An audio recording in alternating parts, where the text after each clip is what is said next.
ನಾನು ತಿಪಟೂರಿನಿಂದ ಶುಭಾ ವಿಶ್ವಕರ್ಮ. ದಿನಾಂಕ 13/4/2024 ಶನಿವಾರದಂದು ರಾಮನಾಥಪುರ ಅರೆಮಾದನಹಳ್ಳಿ ವಿಶ್ವಬ್ರಹ್ಮಣ ಮಹಾಸಂಸ್ಥಾನ ಮಠದಲ್ಲಿ ಶ್ರೀ ವಿಶ್ವಕರ್ಮ ಸ್ವಾಮಿ ರಥೋತ್ಸವ ಹಾಗೂ ಪರಮಪೂಜ್ಯ ಅನಂತ ಶ್ರೀ ವಿಭೂಷಿತ ಶಿವಸುಜ್ಞಾನ ತೀರ್ಥ ಮಹಾಸ್ವಾಮಿಗಳವರ ಪಟ್ಟಾಭಿಷೇಕೋತ್ಸವ 41ನೇ ವಾರ್ಷಿಕೋತ್ಸವ ಮತ್ತು ಸಾಮೂಹಿಕ ಉಪನಯನ ಮಹೋತ್ಸವ ಸಮಾರಂಭ ಅರೆಮಾದನಹಳ್ಳಿ ವಿಶ್ವಬ್ರಾಹ್ಮಣ ಮಹಾಸಂಸ್ಥಾನ ಮಠದ ಅನಂತ ಶ್ರೀ ವಿಭೂಷಿತ ಶ್ರೀ ಶಿವಸುಜ್ಞಾನ ತೀರ್ಥ ಮಹಾಸ್ವಾಮಿಗಳವರ ಸಾನ್ನಿಧ್ಯದಲ್ಲಿ ಬೆಳಗಿನ ಜಾವ ಬ್ರಾಹ್ಮಿ ಮುಹೂರ್ತದಲ್ಲಿ ಶ್ರೀ ವಿಶ್ವಕರ್ಮ ಧ್ವಜಾರೋಹಣ ನೆರವೇರಿಸಲಾಯಿತು. ನಂತರ ಆಗ್ರೋದಕ ಗಣಪತಿ ಪೂಜೆ, ಸ್ವಸ್ತಿ ವಾಚಕ ಇತ್ಯಾದಿಗಳೊಂದಿಗೆ ಶ್ರೀ ವಿಶ್ವಕರ್ಮ ಸ್ವಾಮಿಗೆ ಮಹಾ ಅಭಿಷೇಕ ನಾಮಾರ್ಚನೆಯೊಂದಿಗೆ ಮಹಾಪೂಜೆ, ಉಪನಯನ ಕೈಂಕರ್ಯಗಳು, ವೈಶ್ಯಕರ್ಮಣ ಯಜ್ಞ ಅನಂತರ 11 ಗಂಟೆಗೆ ವಿಶ್ವಕರ್ಮ ಸ್ವಾಮಿ ರಥೋತ್ಸವಕ್ಕೆ ಚಾಲನೆ ನೀಡಿದರು. ಈ ಸಂದರ್ಭದಲ್ಲಿ ಅರೆಮಾದನಹಳ್ಳಿ ಮಹಾಸಂಸ್ಥಾನ ಮಠದ ಜಗದ್ಗುರು ಪರಮ ಪೂಜ್ಯ ಅನಂತ ಶ್ರೀ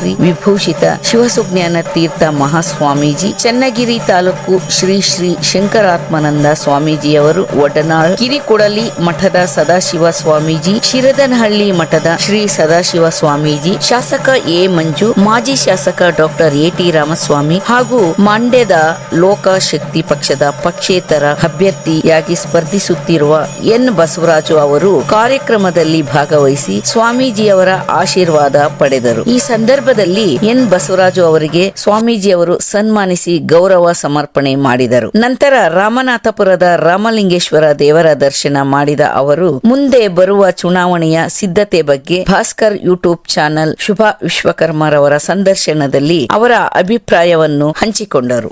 ಇವತ್ತು ನಮ್ಮ ಜೊತೆ ಮಂಡ್ಯ ಕ್ಷೇತ್ರದಿಂದ ಅಭ್ಯರ್ಥಿ ಒಬ್ಬರು ಯಾವುದು ಲೋಕಸಭಾ ಕ್ಷೇತ್ರದಿಂದ ಅವರು ಪಕ್ಷೇತರ ಅಭ್ಯರ್ಥಿಯಾಗಿ ನಿಲ್ತಾ ಇದ್ದಾರೆ.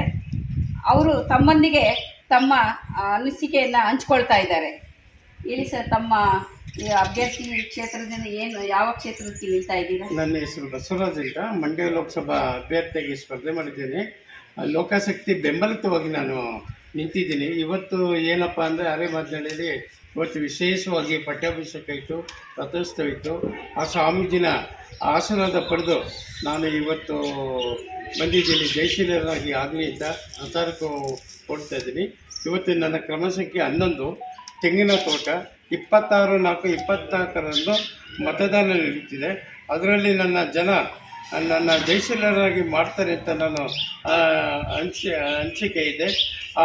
ಏನೇ ಮಾಡಿದ್ರು ಜನರ ಮಧ್ಯೆ ನಾನು ಕಾರ್ಯಕ್ರಮ ನಿರಂತರವಾಗಿ ಕೆಲಸ ಮಾಡ್ತೀನಿ. ಧನ್ಯವಾದಗಳು ಸರ್. ತಮ್ಮ ಕ್ಷೇತ್ರದಿಂದ ಎಲ್ಲ ನಿಮ್ಮ ಜನ ಪ್ರತಿನಿಧಿಗಳು ತಮ್ಮನ್ನೇ ಆಯ್ಕೆ ಮಾಡಲಿ ಅಂತ ಆ ದೇವರಲ್ಲಿ ಕೇಳ್ಕೊಳ್ತೀವಿ. ನಮಸ್ಕಾರ. ಈ ದಿನ ನಮ್ಮೊಂದಿಗೆ ಮಂಡ್ಯ ಕ್ಷೇತ್ರದಿಂದ ಲೋಕಸಭಾ ಕ್ಷೇತ್ರದ ಒಬ್ಬ ಅಭ್ಯರ್ಥಿಯವರು ನಮ್ಮ ಜೊತೆ ಸಂದರ್ಶನ ಮಾಡೋದು ಬಂದಿದ್ದಾರೆ. ಸರ್, ತಮ್ಮ ಹೆಸರು, ತಮ್ಮ ಅನಿಸಿಕೆಯನ್ನು ನಮ್ಮ ಭಾಸ್ಕರ್ ಟಿವಿಯೊಂದಿಗೆ ಹಂಚಿಕೊಳ್ಳಿ ಸರ್. ನನ್ನ ಹೆಸರು ಬಸವರಾಜ್ ಅಂತ, ಮಂಡ್ಯ ಲೋಕಸಭಾ ಅಭ್ಯರ್ಥಿಯಾಗಿ ಸ್ಪರ್ಧೆ ಮಾಡ್ತಾ ಇದ್ದೀನಿ. ಇವತ್ತೇನು ಅರೆಮಾದನಹಳ್ಳಿಯಲ್ಲಿ ನಮ್ಮ ಶ್ರೀ ಶ್ರೀ ಸುಜ್ಞಾನಮೂರ್ತಿಯವರ ಸ್ವಾಮಿಯರ ಆಶೀರ್ವಾದ ಪಡೆದು ಇವತ್ತು ಪಟ್ಟಾಭಿಷೇಕ ಇತ್ತು. ಅದಕ್ಕೋಸ್ಕರ ಬಂದಿದ್ದೆ ನಾನು. ಹಾಗಾಗಿ ಅವರ ಆಶೀರ್ವಾದ ಪಡೆದು ನನ್ನ ಗುರುತು 11 ಕ್ರಮ ಸಂಖ್ಯೆ ತೆಂಗಿನ ತೋಟ 26/4/2024ರಂದು ಮತದಾನ ನಡೆಯುತ್ತಿದೆ. ಅದರ ಜೊತೆಯಲ್ಲಿ ನನ್ನ ಮತದಾನ ಜಯಶೀಲರಾಗಿ ನಾನು ಮಾಡ್ತೇನೆ ಅಂತ ನಮ್ಮ ಮಂಡ್ಯ ಜಿಲ್ಲೆಯ ಜನತೆಗೆ ಹೇಳ್ತಾ ಇದ್ದೀನಿ. ಇವತ್ತು